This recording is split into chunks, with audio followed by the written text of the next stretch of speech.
প্রায় তারকাদের মধ্যে ধর্মান্তরিত হওয়ার বিষয় লক্ষ্য করা যায়। বলিউড তারকারা এক্ষেত্রে এগিয়ে। বলিউডে বেশ কয়েকজন তারকা রয়েছে যারা নিজেদের ধর্ম ত্যাগ করে ইসলাম ধর্মে দীক্ষিত হয়েছেন। কেউ হয়েছেন ভালো লাগা থেকে, আবার কেউ গ্রহণ করেছেন নিজের প্রেমের সম্পর্কের পরিণতি ঘটাতে।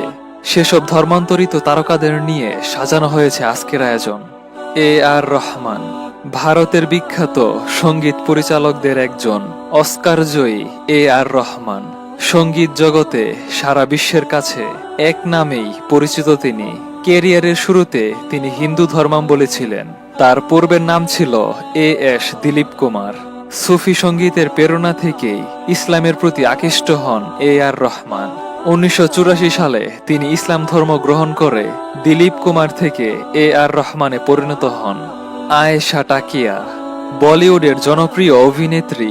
আয়েশা টাকিয়া পারিবারিকভাবে বিভিন্ন ধর্মে বেড়ে উঠেছেন এই অভিনেত্রী। বাবা ছিলেন হিন্দু আর মা ছিলেন ব্রিটিশ ইন্ডিয়ান। হিন্দু হয়েও আয়েশা টাকিয়া দীর্ঘ সময় প্রেম করেছেন মুসলিম প্রেমিক ফারহান আজমির সঙ্গে। এরপর 2009 সালে ওই জুটি বিবাহ বন্ধনে আবদ্ধ হন। বিয়ের আগেই আয়েশা ইসলাম ধর্ম গ্রহণ করেন, যদিও তিনি কখনো ওই ধর্মান্তরের বিষয়টি প্রকাশ করেননি। তবে তার ধর্মান্তরিত হওয়ার বিষয়ে প্রমাণ পাওয়া গেছে। মিকাইল আজমি নামে তাদের একটি পুত্র সন্তানও রয়েছে। শর্মিলা ঠাকুর বলিউডের স্বনামধন্য অভিনেত্রীদের তালিকায় রয়েছেন অভিনেত্রী শর্মিলা ঠাকুর। অভিনয়ে অসামান্য অবদানের জন্য 2013 সালে পদ্মভূষণ পদকে ভূষিত হন এই অভিনেত্রী। প্রেমের সম্পর্কের পরিণতি দিতেই ধর্ম পরিবর্তনের পথ বেছে নেন এই অভিনেত্রী। ইসলাম ধর্ম গ্রহণ করে তিনি মনসুর আলী পদৌদিকে বিয়ে করেন। শর্মিলার 3 সন্তান, সাইফ আলী খান, সুহা আলী খান, সাবা আলী খান। তারা প্রত্যেকেই ইসলাম ধর্মের অনুসারী। ধর্মান্তরিত হওয়ার পর তার নামকরণ করা হয় আয়েশা।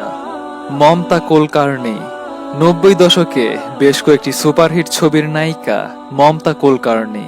অভিনয়ের পাশাপাশি তার সৌন্দর্যেও দ্যুতি ছড়িয়েছে। মমতা কুলকার্নি হঠাৎ করেই পর্দা থেকে উধাও। পরবর্তীতে কারণ হিসেবে দেখা গেছে 2013 সালে মমতা মুসলিম প্রেমিককে বিয়ে করে ইসলাম ধর্ম গ্রহণ করেন।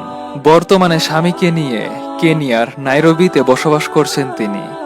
ধর্মেন্দ্র হেমা মালিনী 70 দশকের সবচেয়ে সফল বলিউড তারকা যুগল ধর্মেন্দ্র হেমা মালিনী। হেমার জন্ম একটি হিন্দু তামিল পরিবারে।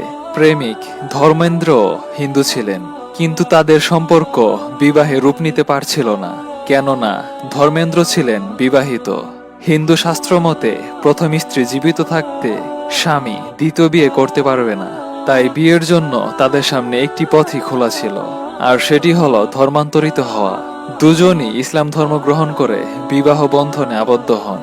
1979 সালের 21 আগস্ট ইসলাম ধর্মমতে বিয়ে করেন হেমা মালিনী ও ধর্মেন্দ্র।